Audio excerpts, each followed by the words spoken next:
There's a moment that happens to a lot of people. It's quiet, usually late at night. You're lying in bed, and your mind starts doing this thing where it fast forwards, not to something real, not to anything that's actually happening, just possibilities, scenarios, versions of a future that haven't occurred and might never occur, and somehow your chest gets tight. Your breathing shifts. Your body responds like the threat is already here. Nothing happened. Nothing is happening. But you felt it, physically, completely. And the strangest part? You've done this before, many times, and every time the thing you feared either didn't happen, or it happened differently, or you got through it anyway. And still, the next night, the mind does it again, like it didn't get the memo, like it missed the part where everything turned out okay. People call this anxiety. They call it overthinking. They call it being a worrier, a pessimist, someone who can't just let things go. Some people are told to relax, to stop catastrophizing, to think positive, to be grateful, as if the problem is simply that you haven't tried being calm yet, as if you just forgot to choose peace. But here's what almost nobody tells you, what no one sits you down and explains carefully and without judgment.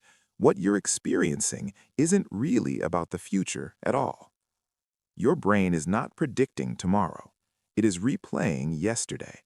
And the fear you feel about what might happen is almost entirely built from what already did. This is one of the most misunderstood things about human psychology. Fear of the future sounds like a forward-looking problem. It sounds like imagination gone wrong, like creativity weaponized against itself. But neuroscience tells a completely different story, a quieter one, a more human one. Your brain has a structure called the amygdala. It's small, almond-shaped, and it has one primary function: to keep you alive. It does this by scanning constantly for patterns that match past danger, not logical danger, not confirmed danger, pattern-matched danger. Meaning, if something in your current environment resembles something that once hurt you, even slightly, even in a way that makes no rational sense, the amygdala fires. It sends a signal, and your body responds before your conscious mind even processes what's happening, before you've formed a single thought about it. This is why you can be sitting in complete safety and still feel afraid. Your amygdala isn't reading the room, it's reading the resemblance. Researchers at Harvard found that the brain uses past experiences to simulate future events. It's a process called mental time travel, and it's largely automatic, largely unconscious, and largely beyond your control. Your hippocampus, the region responsible for memory, feeds data to your prefrontal cortex, which then constructs possible futures based on that data. The problem is if the data it's working from is heavy, if your past contains significant uncertainty, loss, instability, or moments where safety disappeared without warning, the simulations it builds will reflect that weight. They can't help but reflect it. That's all they have to work with. You are not imagining worst-case scenarios because something is wrong with your thinking. You are imagining them because your brain is doing exactly what it was trained to do. It is protecting you using the only information it has. And that information came from your life. Think back. Not necessarily to a dramatic event, not to the obvious moments, but to the ordinary texture of how things felt when you were younger. Was uncertainty safe in the environment you grew up in? When things were unknown, did they usually resolve well, or did they often shift without warning? Were promises kept, or did the ground move quietly beneath your feet? Did the adults around you model calm confidence about the future, or did they carry a low hum of worry that you absorbed before you had language for it? The nervous system learns from environment, not from words, not from lessons, from patterns, from the emotional temperature of the spaces you grew up inside. When unpredictability is a frequent early experience, the nervous system adapts.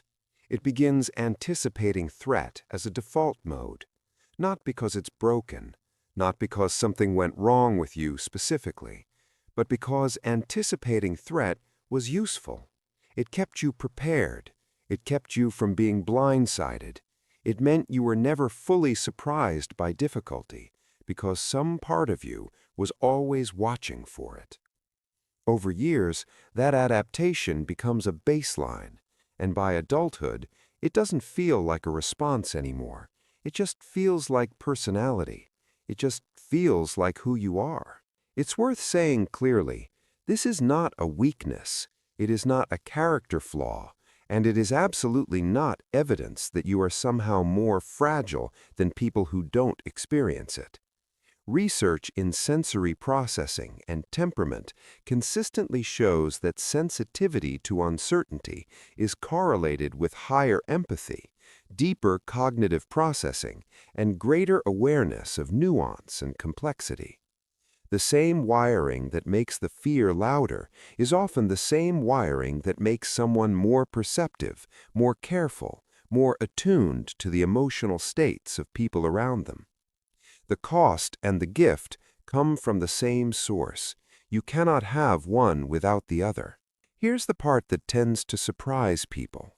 The fear of the future is not actually about specific outcomes.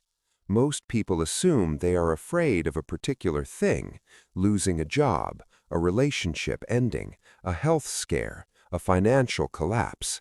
And on the surface, that's what it looks like. It feels that specific. It feels that concrete.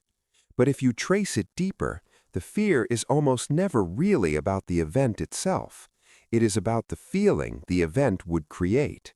Specifically, a feeling of being unable to cope, of being overwhelmed in a way that has no exit, no relief, no one coming. That feeling already exists somewhere in the memory. The future scenario is just the brain's best guess at what might trigger it again. This is why reassurance rarely works long term. Someone tells you it'll be fine, and you feel better for a moment, genuinely lighter, and then the fear creeps back, sometimes within hours, because the fear was never really about whether it would be fine. It was about whether you could survive the feeling if it wasn't. Reassurance speaks to the mind. The fear lives in the body. And here is the quiet truth underneath all of this.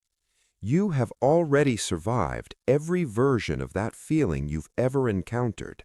Every moment of fear that your brain carefully cataloged, every experience that taught your nervous system to stay on alert, you came through it. Maybe not gracefully, maybe not without damage, maybe with things you're still carrying, but you are here right now, which means your survival rate across every hard moment you've ever lived through is 100%. That's not a small thing. The practical shift that actually makes a difference isn't positive thinking. It isn't forcing yourself to visualize good outcomes or repeat affirmations until the fear quiets. Those approaches work on the surface of the mind, and the fear lives deeper than thought. It lives in the body's learned responses. What actually works is something smaller, more grounded, and almost uncomfortably simple. When the fear arrives, when the chest tightens and the mind starts building its worst simulations, instead of trying to solve the imagined future, you ask one question: what is actually happening right now, in this moment, that I can physically confirm? Not reassure yourself about, not argue with the fear about, just confirm. The floor underneath your feet, the weight of your body in the chair, the temperature of the air against your skin, the specific sounds in the room around you. This is not a distraction technique. It is not about ignoring the fear. It's about giving your nervous system accurate, present-tense data, because your amygdala responds to what the body is sensing in real time. And when the body receives real, grounded sensory input, the threat signal begins to soften, not disappear, soften, which is often enough to think clearly again. It takes repetition. It takes patience. It won't unwind in a week what took years to build, but it begins to create a new pattern, one where the present moment becomes the reference point instead of the simulated future. You were never really afraid of what's coming.